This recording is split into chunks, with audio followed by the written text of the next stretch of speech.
กุลพระแก้วเจ้าดังสามประการอันมีพระพุทธพระธรรมพระสงฆ์กุลพ่อกุลแม่กุลครูบาอาจารย์กุลศีลธรรมกรรมฐาน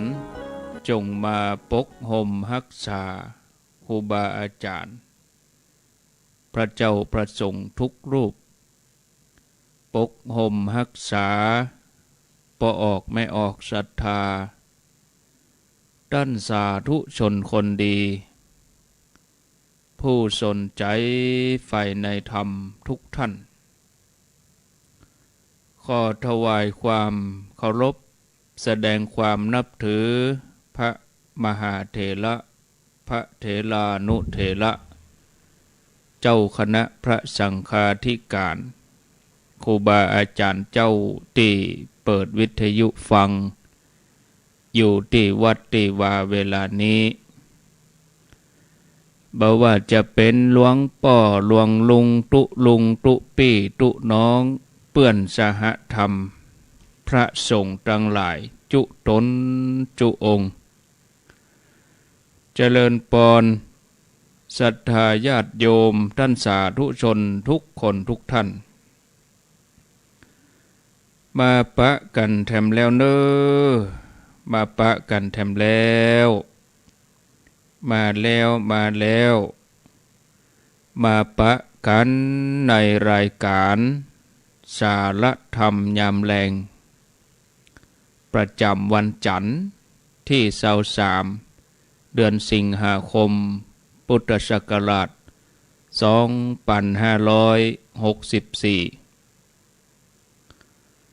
วันนี้เป็นวันพระเป็นวันศีล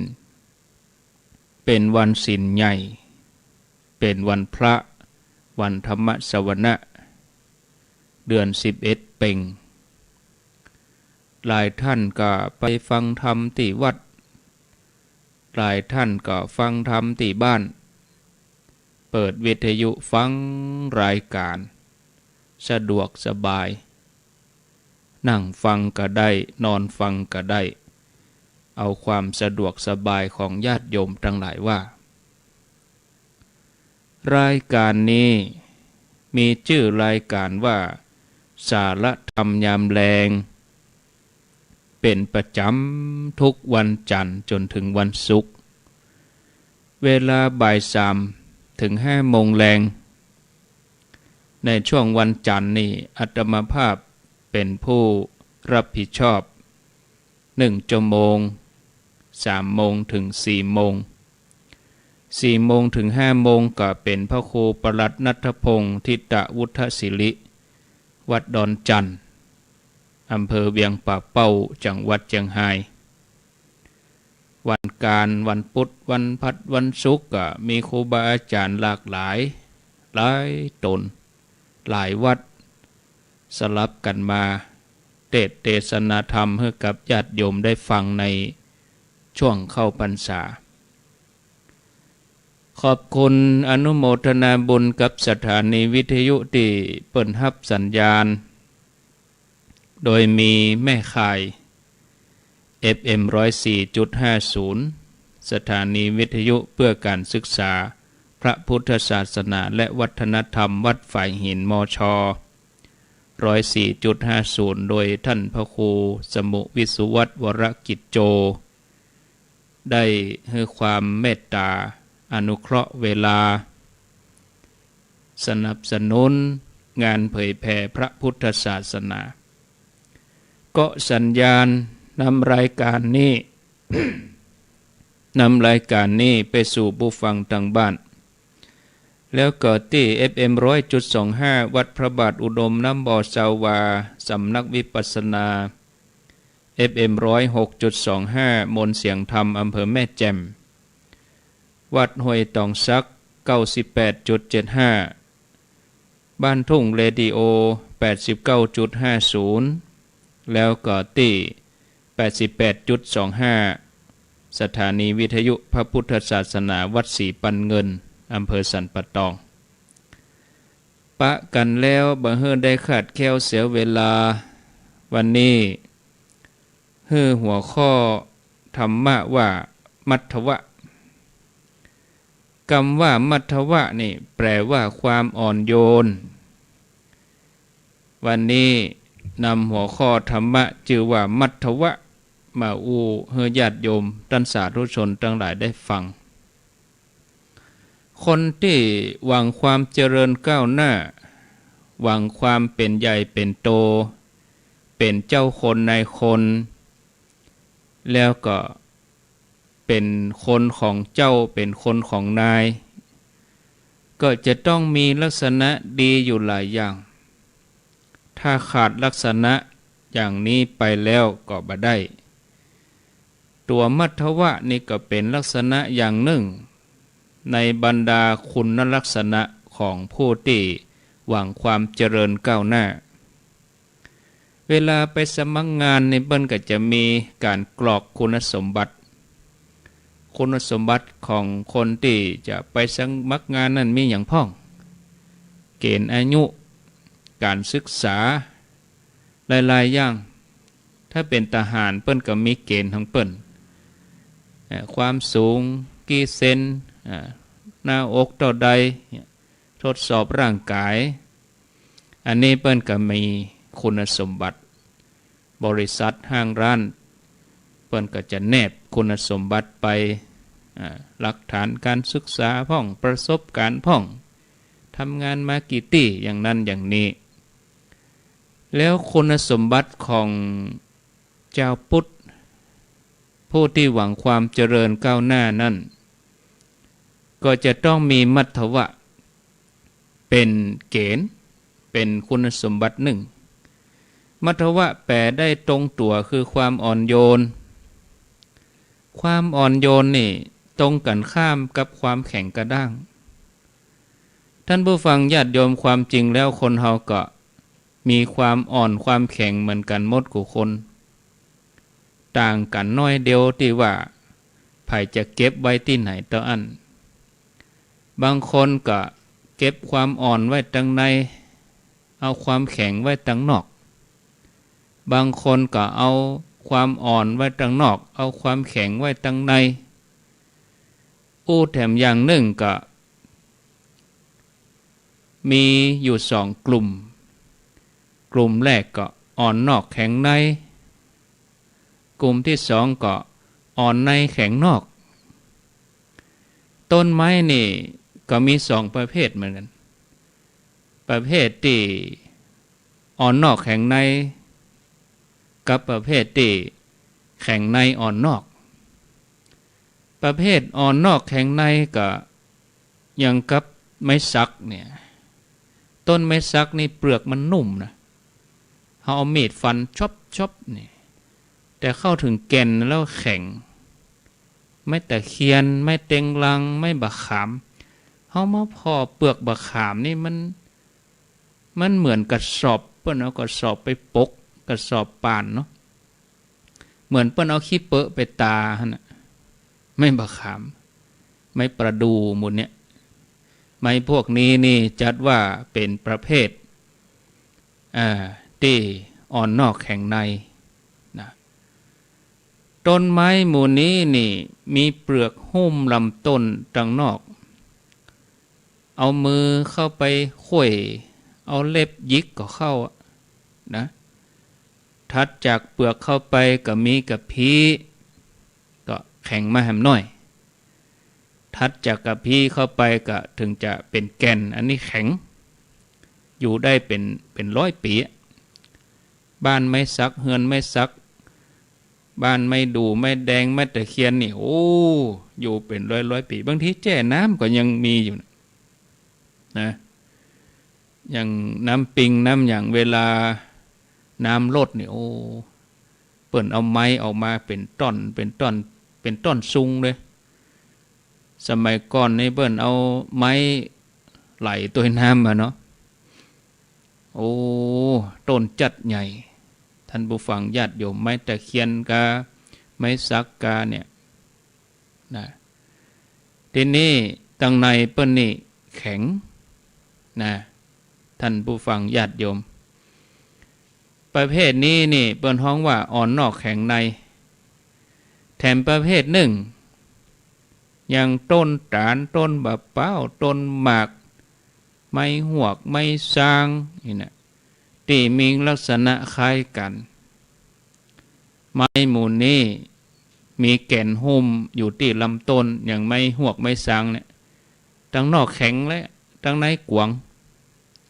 ไม้บะเป้าก็เหมือนกันเนาะทั้งนอกแข็งเวลาพอทั้งในอ่อนนะศรัทธาญาติโยมยุ่ยยุบยุ่ยนะบางต้นนี่ทั้งในมีกับโพรงอากาศก็จัดเป็นประเภทไม้ที่อ่อนในแข็งนอกอันนี้มันตรงกันข้ามกับประเภทแรกสัตว์เดรัจฉานก็มีสองพวกเหมือนกันวะญาติโยมเป็นเกล็ดความรู้ก่อนที่เขาจะเข้ามาสู่ธรรมะก็ให้ญาติโยมได้นึกภาพออกก่อนสัตว์เดรัจฉานนี่ก็เหมือนกับต้นไม้มีสองหมู่นะที่อ่อนนอกแข็งในกับอ่อนในแข็งนอกสัตว์ที่แข็งในอ่อนนอกนี่ก็ยังจ้างสิงโตเสือมีงัวควายจ้างม้ามื้อนี้เขามีหนังหุ้มมันนุ่มเนาะผิวหนังของจ้างของสิงโตของเสือของมีงัวควายม้ามื้อนี้กระดูกแข็ง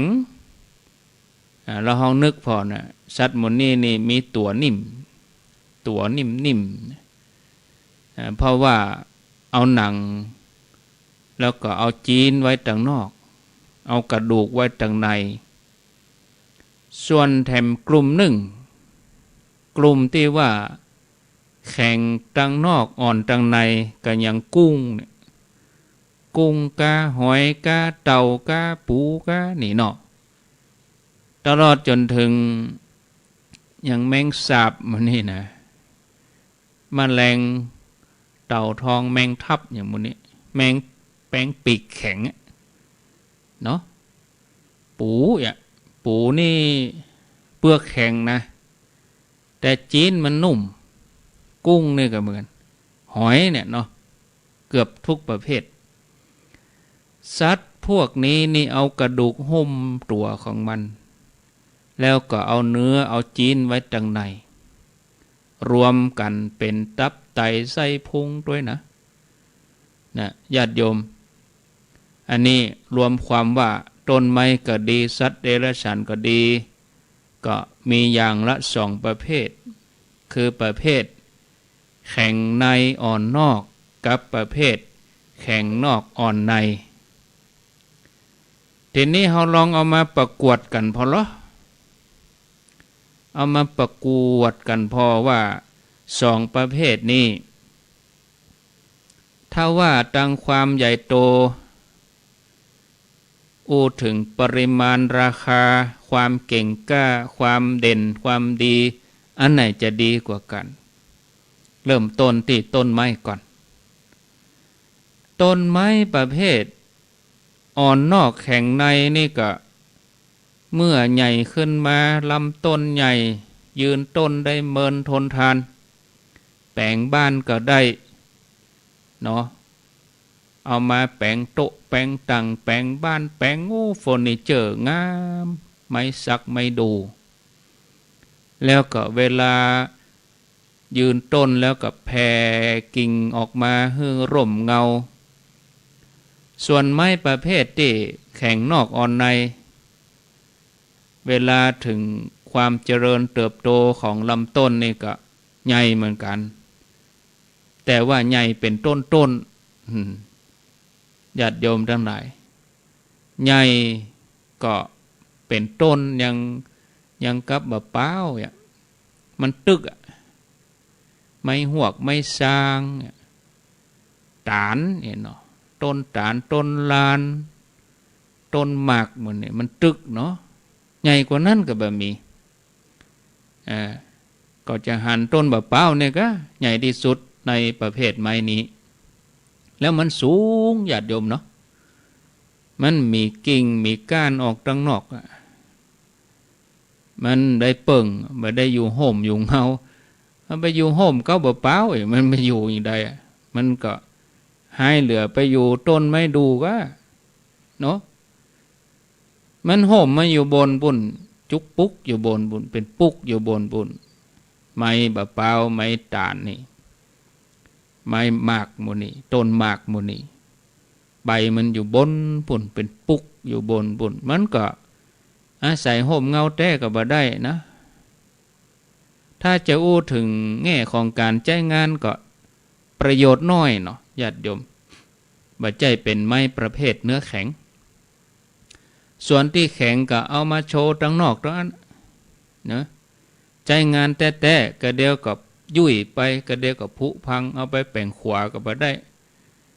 นะศรัทธาญาติโยมอยู่เมินไปก็ยังไม่หวกไม่สร้างก็เป็นหมอดเป็นหยังก็เดียวปี2 ปีก็ลุล่มนะอู้ถึงราคาการซื้อขายไม้ที่อ่อนนอกแข็งในนี่ราคาดีเนาะสมัยเก่าเมืองไทยเฮานี่มีไม้ประเภทนี้นักไม้สร้างไม้หยังก็ต่างประเทศเปิ้นมาสัมปทานเอาก็เอาไปปีในหลาย10 ล้านเหมือนกันไม่ซักเนี่ยนะต้นใหญ่ๆหลายคนออบแล้วก็เฮาก็สั่งซื้อจากต่างประเทศด้วยปีละหลายล้านเหมือนกันไม้เนื้อแข็งนี่นะส่วนไม้ที่แข็งนอกอ่อนในไม้ตาลไม้บะเป้าก็ยังบ่เคยหันประเภทไหนสั่งซื้อแล้วก็บ่มีวี่แววว่ารัฐบาลใดจะส่งออกไม้ประเภทนี้เฮาพิจารณาเต้าอี้เฮาก็ตัดสินได้แล้วว่าประเภทแข็งนอกนี่การทุกประตูการชนิดว่าบ่ติดฝุ่นสมมติว่าญาติโยมผู้ฟังทุกคนกำลังจะแปลงบ้านแล้วก็มีคน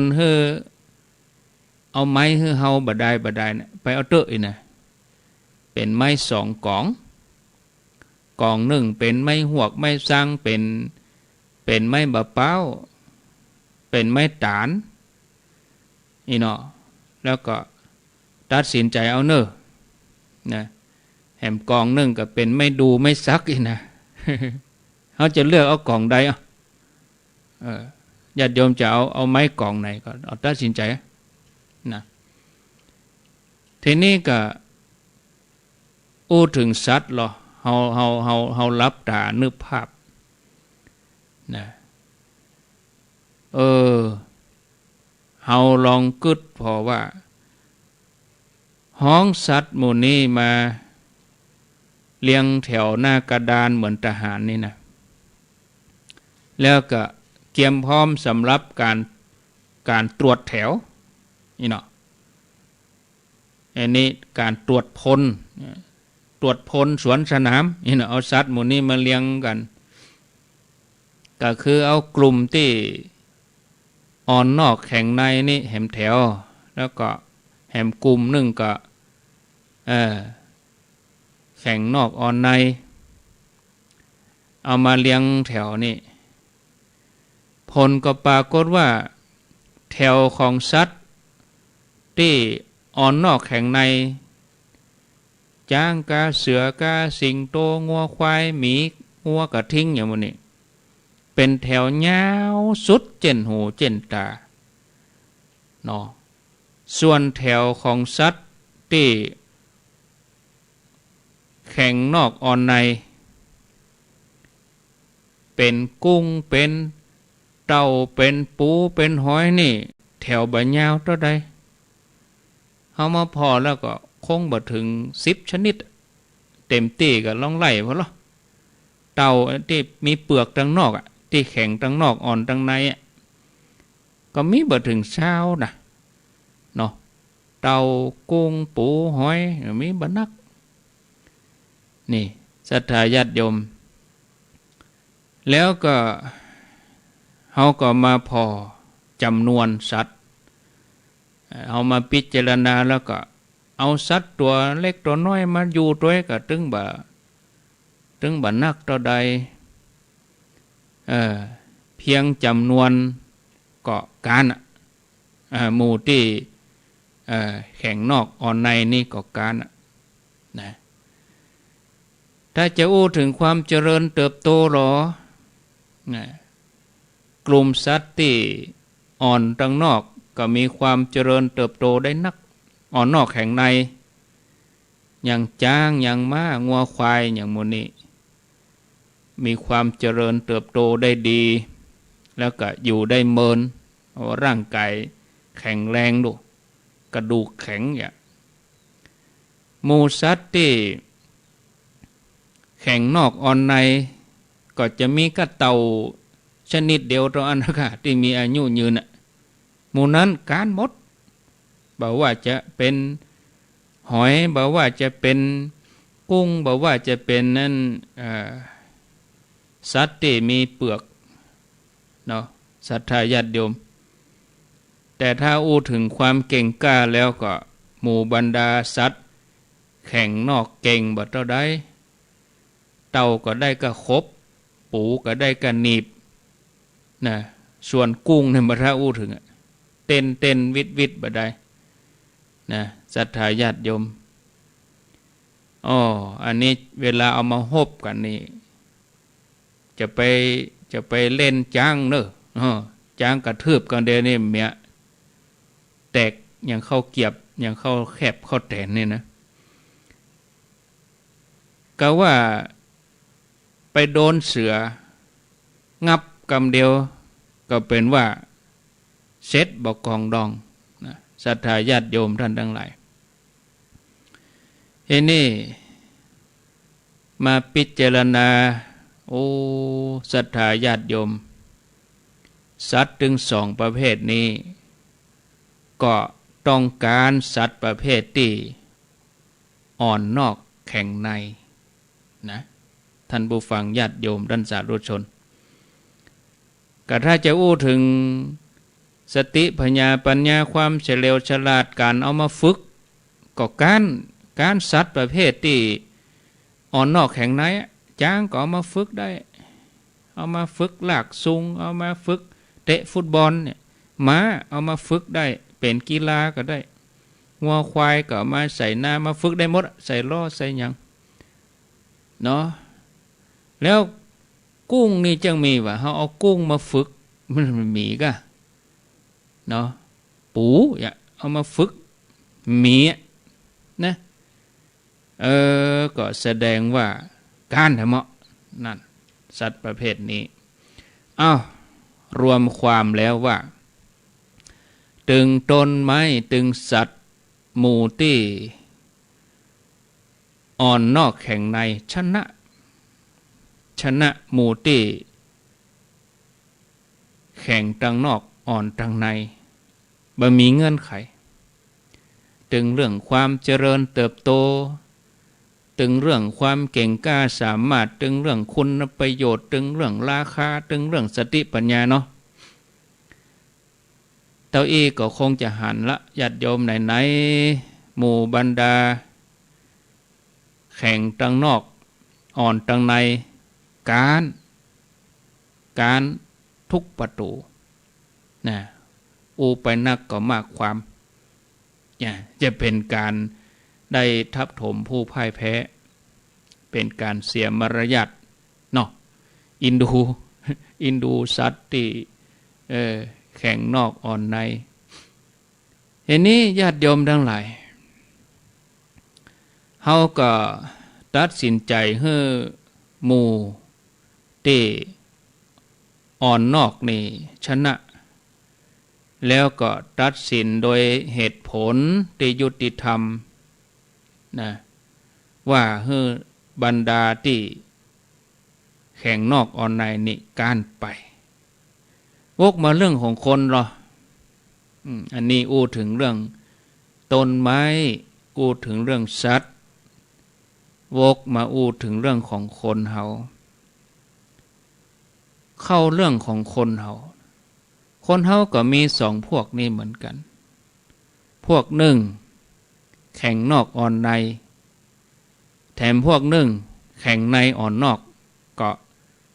เข้าตำราเดียวกันกับต้นไม้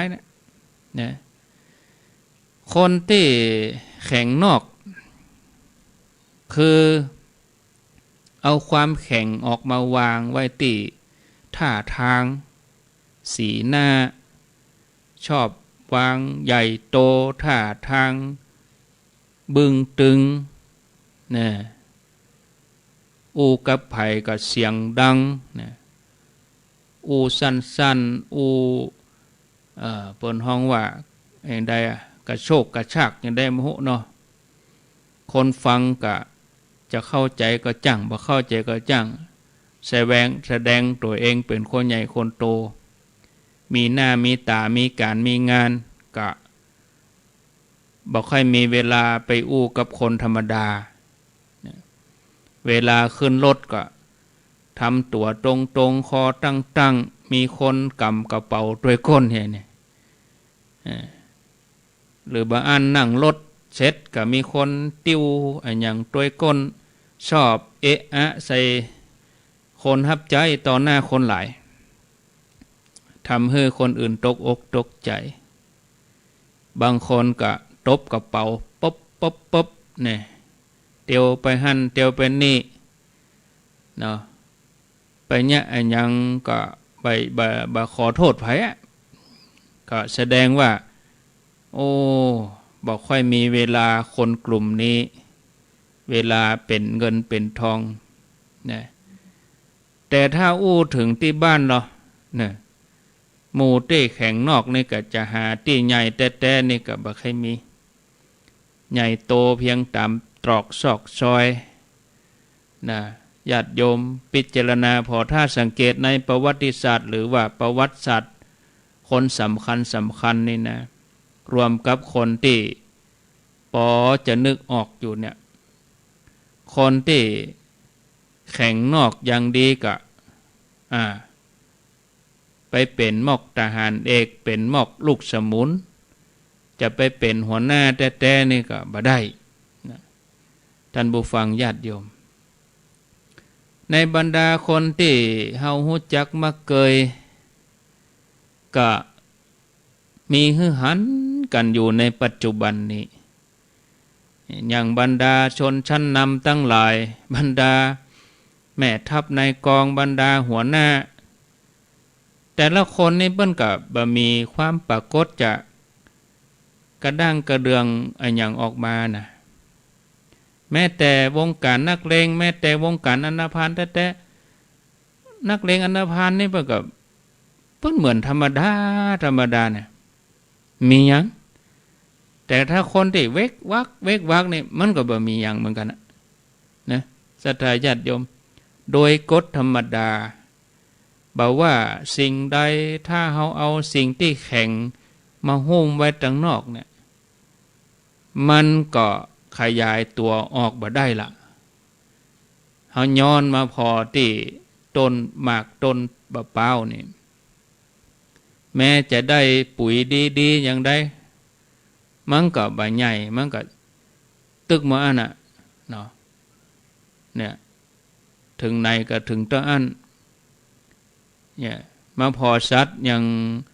บรรดาที่แข็งตั้งนอกก็ยังเต่ายังหอยมันเอาความแข็งไว้ตั้งนอกเนาะ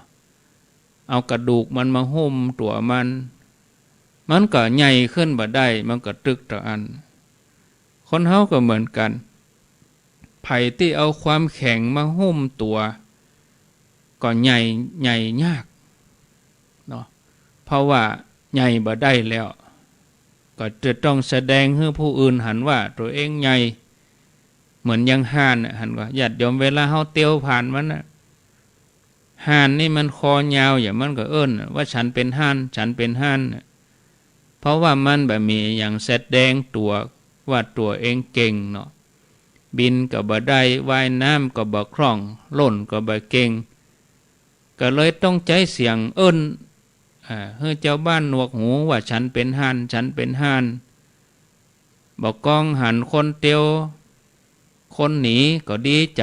นึกว่าเปิ้นกลัวเสียงตัวเองเนี่ยทีนี้ไปพอคนอื่นในประเภทหนึ่งคือประเภทอ่อนนอกแข็งใน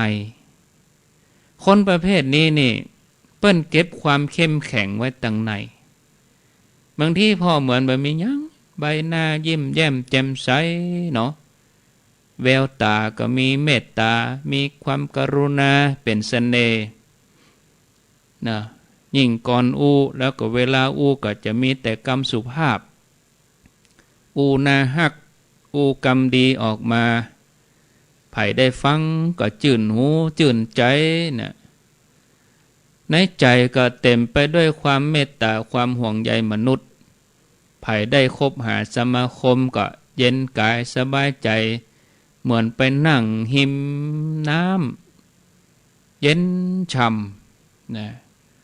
คนฉลาดเปิ้นก็ปากันเคารพยำเกรงคนที่สุภาพอ่อนโยนนักกว่าคนแข็งกระด้างแล้วเมื่อหันคนที่แสดงกิริยากระด้างวางโตเนี่ยก็นึกโอ้ผู้นั้นจัดว่าเป็นคนที่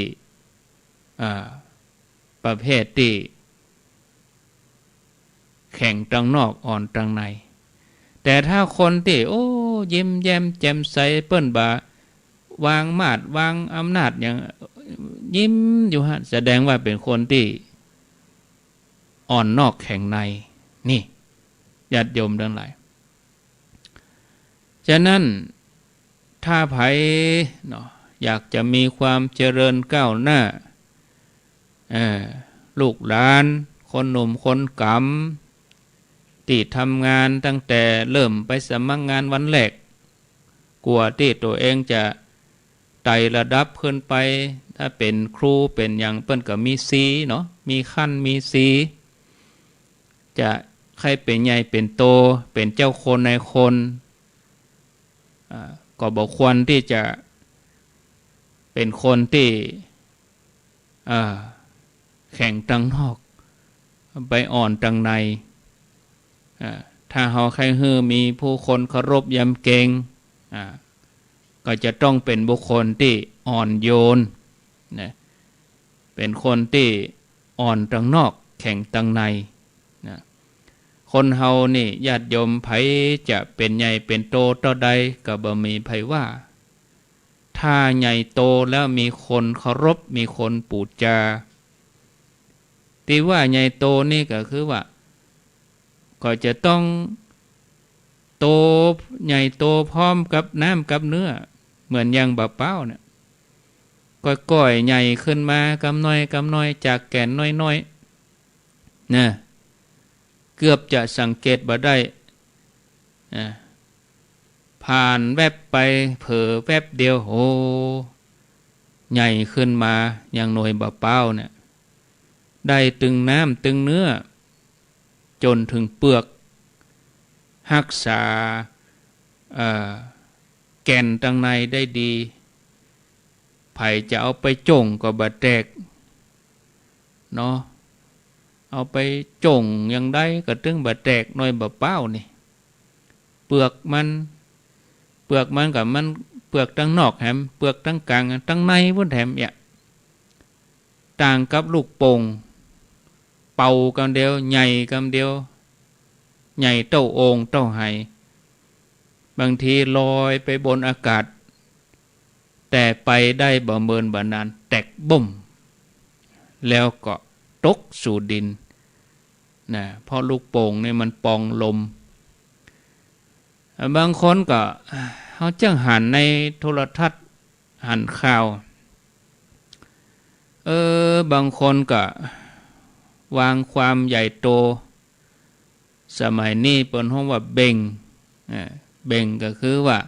วางอำนาจข้างถนนก็การจราจรไปปะเข้าใส่ก็เอาละบุบหัวกันตีหัวกันวางอำนาจก็เฮาใจลดถนนเส้นเดียวกันเป็นจะได้เฮาบ่มีเมตตาต่อกันศรัทธาญาติโยม บางทีมีเรื่องมีเล่าอย่างน้อยก็เอาละเอานามสกุลไปคูหูก็เนี่ยลูกไผมันก็อายถึงป่อถึงแม่ปุ่นน่ะกลัวมันจะตายเปิ้นกลัวกะถ้าคนแต้เนี่ยเปิ้นกลัวหันข่าวทีวีเมื่อต้นเดือนก็เอารถไปจนกันแล้วก็บุ๊บรถกันนะอันนั้นก็เป็นดาราเนี่ยฝ่ายดารานั้นพ่อแม่เปิ้นขับรถแล้วอันนั้นก็คงจะเป็นลูกผู้ใหญ่ผู้โตนะบูบหัวกันตีหัวกันอันนี้คือความเบ่งใหญ่บัดทุกที่เอาไปเอามาก็ถึงเวลามีเรื่องละตัวเองการก็มาขอโทษขอโพยมันบ่คุ้มกันนะศรัทธาญาติโยมนะมาอู้ถึงตอนนี้ก็มาเกิดถึงพุทธโอวาทที่พุทธองค์ทรงได้ตรัสไว้มีในบทมงคลสูตรเวลาเราสวดมนต์กันนะเวลาทำบุญจะมีบทหนึ่งว่าคาราโวจะนิวาโตจะคำว่านิวาโตนี่ถ้าแปลกันตามตัวก็คือความอ่อนน้อมความถ่อมตัวนะที่แปลอย่างนี้ก็ห้องว่าแปลเอาความเข้าใจก็คือมุ่งหู้ความหมายแต่ถ้าคุณมาหา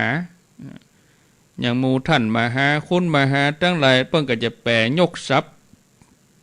อันนี้เปิ้นมีแปลสองอย่างแปลโดยอัดกับแปลโดยพยัญชนะถ้าเป็นคุณมาหาเปิ้นก็จะแปลนิวาโตนิแปลว่าออกวาโตแปลว่าลมเอามาต่อกันสนธิกันนิวาโตก็แปลว่าคนผู้มีลมออกอีกวะทีนี้เราก็ลองนึกพอคนที่เอาลมออกต้องนักๆอัดเข้าไปภาษาไทยว่าเบ่งอย่างเขาเป่าลูกโป่งอัดลมเข้าไปมันใหญ่มันเบ่งเนี่ยอย่างอีกก็เป็นภาษาบาลีว่าวาโตแปลว่าผู้มีลมถ้าเอาความว่าเบ่งนั่นนะถ้าญาติโยมทั้งหลายทีนี้ก็ได้ความวาโตแปลว่าเบ่งนิวาโตแปลว่าบะเบ่งถ้าวาโตแปลว่าเบ่งนิวาโตแปลว่าบะเบ่งฉะนั้นมงคลสูตรมงคลบทนี้ก็จะแปลยังคนสมัยใหม่สมัยนี้ก็ต้องแปลว่าความเคารพความไม่เบ่งเป็นอุดมมงคลนี่แต่แปลอย่างนี้อาจารย์ฝ่ายบาลีเพิ่นก็อย่าฮื้อคะแนนกับฮื้อคะแนนบ่ฮู้เนาะอาจจะอย่าฮื้อน้อยนะก็บ่เป็นหยังเฮามาเล็งถึงพุทธโอวาทที่องค์พระสัมมาสัมพุทธเจ้าพระองค์แสดงว่าความบะเบ่งหรือว่านิวาโตคือเป็นเครื่องทำให้คนเจริญนะเมื่อพระองค์สรรเสริญกลุ่มนิวาโตก็เป็นอันว่าพระองค์ทรงตำหนิกลุ่มวาโตคือพวกที่เบ่งเป็นอัปมงคลนะอันเนี้ยศรัทธาญาติโยมเข้าที่ไหนยุ่งที่หั่น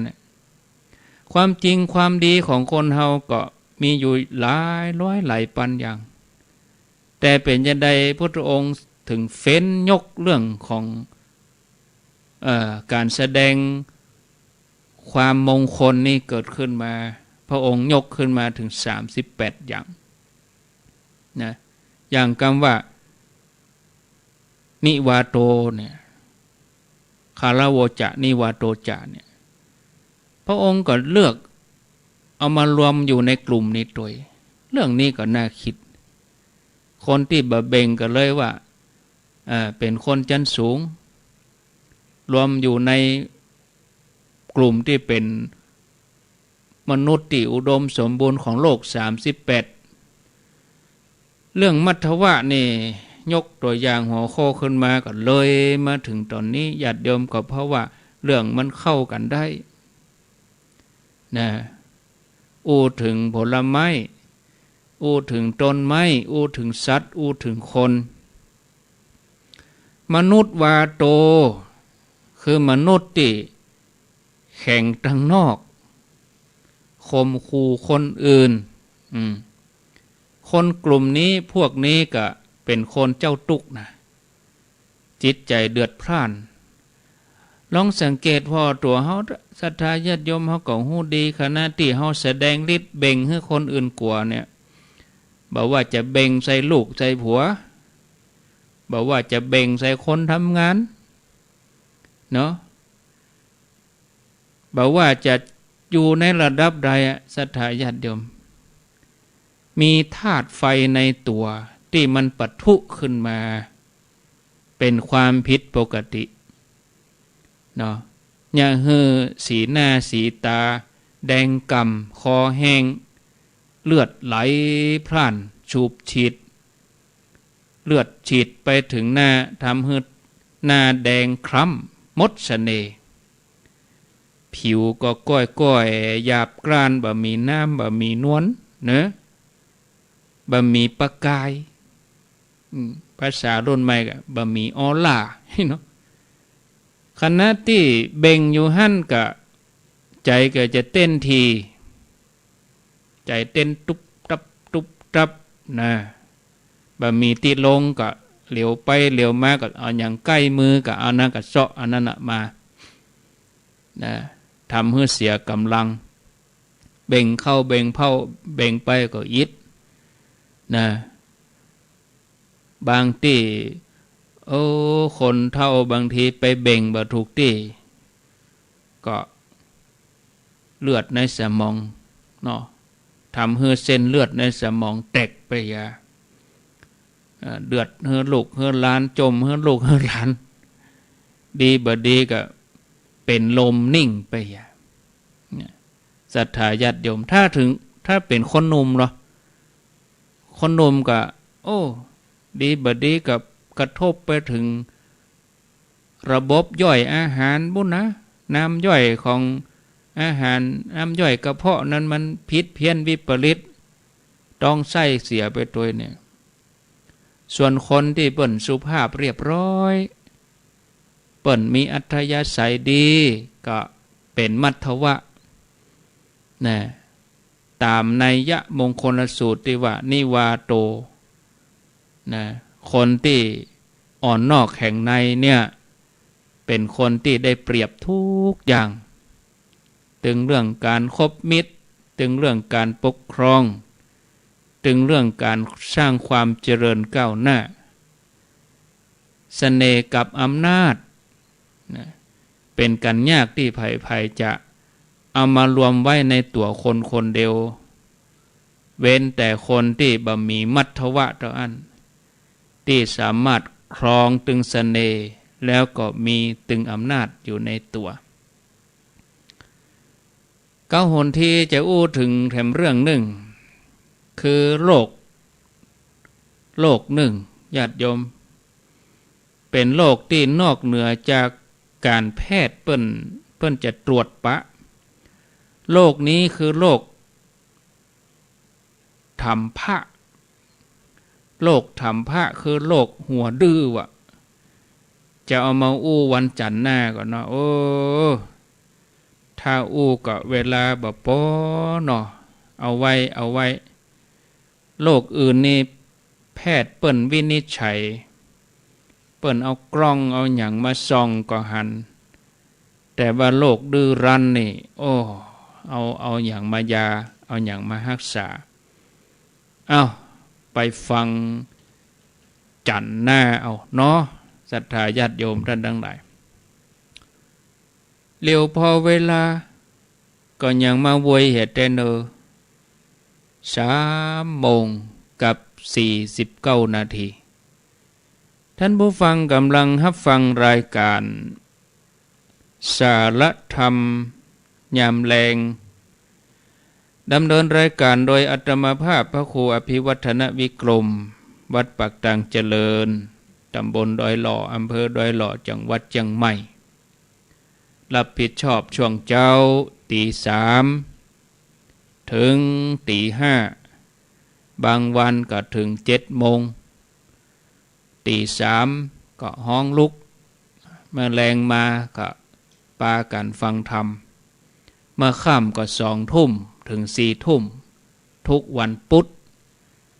2 ทุ่มถึง4 ทุ่มในเครือข่ายขึ้นสีขาวนี่ก็มีรายการธรรมะอยู่2 ช่วงเวลาถ้าเป็นเครือข่ายขึ้นสีขาวก็ตี5ถึง7 โมงภาคกลางคืนก็ตั้งแต่18 นาฬิกาถ้าลบธงชาติแล้วจนถึง4 ทุ่มอันนี้ก็ติดตามรับฟังกันเชื่อมสัญญาณออกหลายคลื่นหลายสถานีก็มี 104.50 นี้เป็นแม่ข่ายแจ้งญาติโยมท่านสาธุชนทั้งหลายเนอะในวันที่14เนาะ14 กันยายนญาติโยมอยู่ที่บ้านก็ติดตามฟังการถ่ายทอดทาง FM 104ได้รับการอนุมัติหันชอบยินดีจากทีมงานของ FM 104แล้ววันที่14เปิ้นก็จะไปถ่ายทอดให้ตั้งแต่8 โมงครึ่งถึง5 โมงแรงก็ติดตามรับพอก็ได้รับชมก็ได้กิจกรรมอะไรอย่างกิจกรรมการตามหาญาติพี่น้องโดยเฉพาะการทำบุญอุทิศกุศลถวายแด่พระเดชพระคุณพระสุนทรปริยัติวิกรมหรือว่าอาจารย์ท่านเจ้าคุณมหาทรัพย์นรินทร์โทซึ่งคนเฒ่าคนแก่ดั้งเดิมเปิ้นคงจะเคยได้ฟังท่านเจ้าคุณจัดรายการครับท่านเจ้าคุณวัดสันปะคอยท่านมหากมลจุตินทโลจื่อสมณะศักดิ์เปิ้นอย่างนะพระศรีธรรมนิเทศวัดสันปะคอยเปิ้นจัดรายการกู้กันเมื่อก่อนกู้ดังเหมือนกันนะแล้วเปิ้นเป็นอดีตเจ้าคณะอำเภอเวียงป่าเป้าอดีตเจ้าวาดวัดป่างิ้วซึ่งพระเดชพระคุณอาจารย์มหาทรัพย์นรินทร์โทนี่เปิ้นก็ร่วมกันกับพระเดชพระคุณพระเทพวิสุทธิคุณชื่อเดิมเปิ้นพระครูมงคลศิลวงศ์อดีตเจ้าคณะอำเภอดอยสะเก็ดตำแหน่งสมณศักดิ์ครั้งสุดท้ายก็เป็นอดีตเจ้าคณะจังหวัดเชียงใหม่อยู่ที่วัดบุพารามตาแปเดิมทีเริ่มปี 2520 เปิ้นก็ไปคิดไปสร้างเป็นสถานที่ไหว้ของเจ้าพุทธก็คือนำพระศรีสองเมืองจากวัดแสนฝางสมัยนั้นก็คือพระครูปรัตถนอมท่านอาจารย์ถนอมท่านพระครูอุปถัมภ์นะวัดแสนฝางเปิ้นเอาพระหนึ่งองค์เป็นพระเจ้าตันใจปางมารวิชัยก็เอาไปประดิษฐานที่ระหว่างเขตรอยต่ออำเภอดอยสะเก็ดเวียงป่าเป้าสายเชียงใหม่เชียงไฮ้เพราะว่าที่หั่นนี่จะมีดอย2 ม่อนแรกก่อนที่เขาจะข้ามอุทยานขุนแจข้ามลงไปขุนลาวไปทางเขตเวียงป่าเป้านะก็จะมีดอยนางแก้วเปิดห้องดอยนางแก้วก็มีศาลพระแม่นางแก้วแล้วก็สมัยก่อนนี่เขาก็ฟังครูบาอาจารย์เปิ้นเล่าก็มาเล่าให้ญาติโยมฟังแถมกำรถเวลาขึ้นดอยนางแก้วนี่ความร้อนมันขึ้นเนาะรถโดยสารกับรถขนครัวกันเนี่ยไปขึ้นถึงด้านห้างก็ดับขึ้นถึงด้านห้างก็ดับเองห้องกันยู่กันอีเนาะเห็นนี้รถเย็นแล้วก็ไปได้สตาร์ทไปก็ไปได้เขาก็เลยโอ้เจ้าแม่นางแก้วนี่ก็ศักดิ์สิทธิ์ทีนี้การที่จะมาไหว้เจ้าแม่นี่ครับไผเป็นคนเริ่มต้นก็บ่ฮู้นะป้ากันเอาไม้ดูเอาไม้ซักมาเขียนเป็นปลัดขิกขอโทษนะเป็นศิวลึงเอามาตั้งไว้หั่น อันน้อยอันใหญ่เนาะเอาสีมาตาอย่าสมัยเก่านะอันนี้อู้ถึงอันนี้ก็ท่านเจ้าคุณทั้งสองรูปนี่ก็ว่าเจ้าพุทธเอาไปไหว้อันอย่างนี้ก็เลยปาพระสงฆ์ไปถอนหอกมดไปเผามดแต่บดเดก็เหลืออยู่หั่นอยู่อันสองอันนะที่เหลือที่ปักแต่หมู่ดอยแวดดอยเต็มดอยหั่นเปิ้นเอาออกหมดละก็เลยอยากจะเฮ้อเปิ้นว่าปู่จาจะปู่จนียานังเนาะไหว้เคารพสิ่งที่ควรไหว้ก็เลยเอาพระพุทธรูปไปไว้ที่หั่นตั้งชื่อว่าพระศรีสองเมืองก็คือเมืองเชียงใหม่เมืองเชียงไฮ้ทีนี้ก็มานึกถึงกุลของพระเถระทั้งสองแต่อย่างหนึ่งประเด็นนี้ดังคณะทำงานเปิ้นก็สืบสารเจตนาเปิ้นก็แปลงศาลาหลังใหม่ขึ้นมาหลังเก่านี่ตั้งแต่ปี2520ก็ชำรุดทรุโทรมผุพังลงไปประเด็นนี้เปิ้นแปลงใหม่ใหญ่เหลือเก่าแล้วก็อัญเชิญพระพุทธรูปองค์เดิมเนี่ยไปประดิษฐานที่ศาลาหลังใหม่เรียบร้อยละก็ใครฮือศรัทธาไปพอไปหันอีกกิจกรรมวันที่14นี่ก็คือไปตานทำตานสังตานขันเข้าบ่ได้รวมตัวกันนะบ่มีการเอาไปนั่งรวมแล้วก็จุดเทียนธูปอย่างนี้มีคือไผไปตานก็จุดหล่นกระจายไม่ได้กระจุกเนาะบ่ได้กระจุกกันก็คือญาติโยมจะไปเวลาใดก็ได้ตั้งแต่8 โมงครึ่งถึง5 โมงแลงไปถึงก็เอาจะเกียมลูกบ้านไปก็ได้เกียมทำเกียมอย่างไปคนเดียวทำก็มีทำเป็ดตะพีมหามูลนิปานสูตรมาลัยผลโลก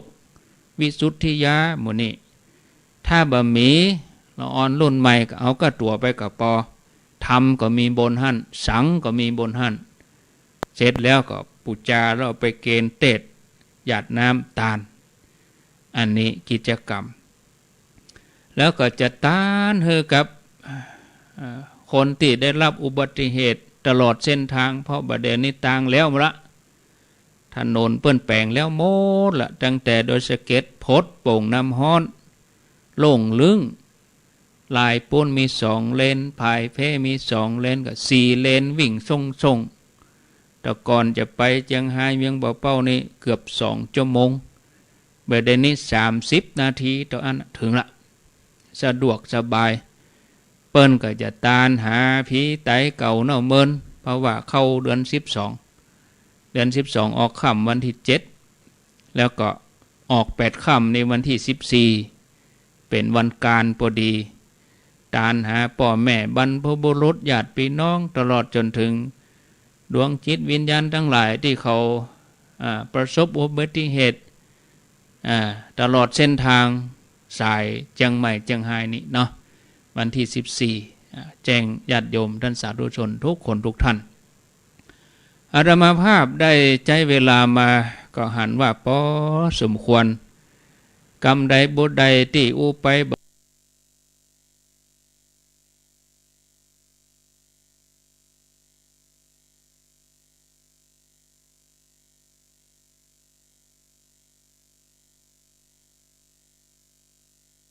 ทุกหูบ่ทุกใจก็ขอสุขไอ้นี้เนาะวันที่14แจ้งญาติโยมท่านสาธุชนทุกคนทุกท่านอาตมาภาพได้ใจเวลามาก็หันว่าพอสมควรกรรมใดบุญใดที่อุไปบ่ทุกหูบ่ทุกใจ